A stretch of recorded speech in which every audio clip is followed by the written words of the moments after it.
Let's talk about emotional connections in this video. So, at the beginning of the 20th century, we were focused primarily on the way that we reward each other and how relationships are maintained in that way. And so at that point, we, psychologists in their foolishness believed that the reason that babies love their moms is because of the food they receive. Harlow's research on parenting, and I'll put a video in the folder, looks instead at, or actually tests this hypothesis. And what he found is that rhesus monkeys strongly prefer the cloth mother, even though it didn't have a bottle, over the wire mother with a bottle. So there's something more than just food maintaining this relationship. That's not, from a 21st century perspective, that's not at all surprising. Carl Rogers, whose work really infuses much of relational work in general, talked about three different factors that are related to positive relationships. He starts out talking about therapy, but he's also talking about teaching and any sort of relationship, including parenting. So he says these three things must be there. Unconditional positive regard.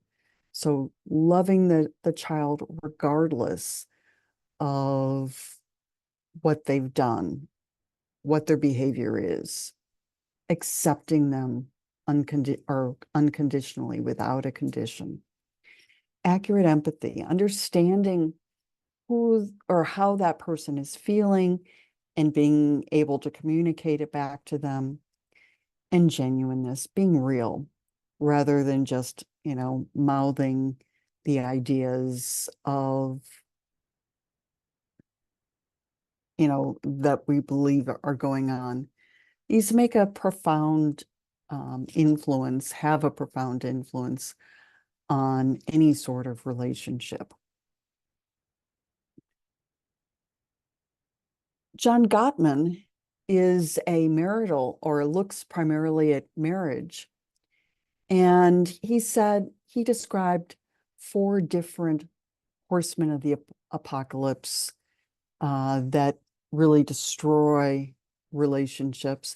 And he also talks about what else we can do, in order to build a more positive relationship.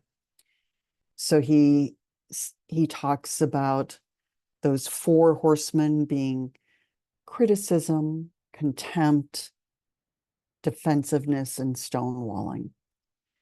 Rather than, verbally attacking a child or another adult, we want to, take ownership for our feelings, use I statements, and present it in a positive way. Instead of attacking the other person's sense of self or insulting them or abusing them, we want to build a culture of appreciation, reminding your partner, reminding the child of what you like about them, and find gratitude for what they have done. Defensiveness, instead of being defensive and, saying this isn't about me, we're, warding off any possible attacks. We need to take responsibility, accept that person's perspective. And that may not have been your intent in your behavior, but offer an apology, for that wrongdoing. You hadn't meant to indicate that you thought that this, the other person was incapable, but you're sorry that that that's how it was heard. And stonewalling is our fourth. So we, rather than withdrawing to avoid conflict, we want to take a break, breathe, um, and come back when we're ready and are able to have a more productive relationship. In general, what John Gottman is describing is a 5-to-1 positive to negative ratio. We want to make sure that, that we are talking about the things that we like in that relationship. We don't want to be with people who don't like us, right? Now, that doesn't mean that we like everything. If I am talking to I, I'm blocking on the mass murderer, the one who ate the brains of the people he killed. We don't want to say, I love everything that you're doing, great hair, great way of cooking brains, blah, blah, blah.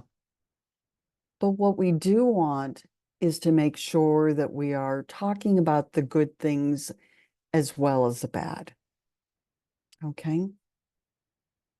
And I think often when things are going poorly, we focus on the things that aren't going well as a way to make sure that we're getting heard, slowing it down, making sure that we recognize the things that are going well and sharing those. Carol Dweck talks about mindset, and I talk about this primarily in terms of teaching and learning.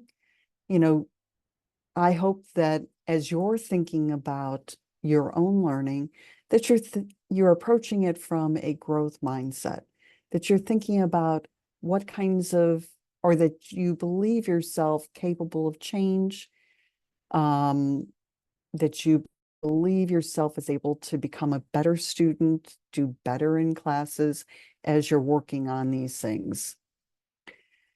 What Carol Dweck also talks about is how to approach this in terms of our work with parenting or with other kinds of relationships. So rather than looking at a child and saying, this is the way you are smart, you are stupid, you are, thoughtful, you are good, you're bad. How can we help the child to recognize that this is where they are and that we believe that they can change? Similarly, I think we need to recognize what we are doing and recognize that while we may not have handled things well today, but that we can become a better parent. Parenting is probably the hardest job you'll ever engage in. And so how can we become better parents, and how can we help the people we're working with become better parents? And with that, I'm going to say goodbye, and I'll see you on or in the next video. Take care.